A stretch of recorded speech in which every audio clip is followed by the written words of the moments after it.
Samantala sa nalalabing 22 araw bago ang Pasko, muling nagpaalala ang Police Regional Office 2 sa publiko na maging mas maingat lalo na sa pagdagsa ng tao sa mga malls, terminal, palengke at iba pang Christmas events sa rehiyon. Binigyang diin ng Pro2 na bagamat panahon ng kasiyahan, pagtitipon at pagbibigayan ng Kapaskuhan, mahalagang maging mapanuri upang maiwasan ang anumang panlalamang, pagnanakaw at disgrasya. Pinayuhan ng kapulisan ng publiko na iwasan ang pagdadala ng mga malalaking halaga ng pera at mas gamitin ang digital payments upang hindi maging target ng mga mandurukot at snatcher.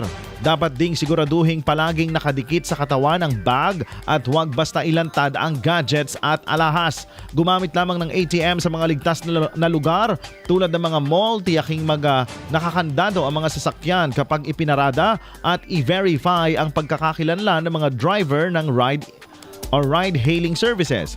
Hinihikayat din ang mga biyahero at commuters na mag-ingat lalo na sa mga papasok at lalabas ng rehiyon. Para naman sa mga party-goers, pinaalalahanan ang lahat na uminom ng responsable, iwasang tumanggap ng inumin mula sa hindi kilala at planuhing mabuti ang ligtas na pag-uwi. Sa mga tahanan, dapat tiyaking maayos ang pagkakakandado ng mga pinto, bintana at gate bago umalis o matulog. Mahalaga ring suriin ang Christmas lights at dekorasyon upang maiwasan ang sunog at tanggalin ito sa saksakan kapag hindi ginagamit.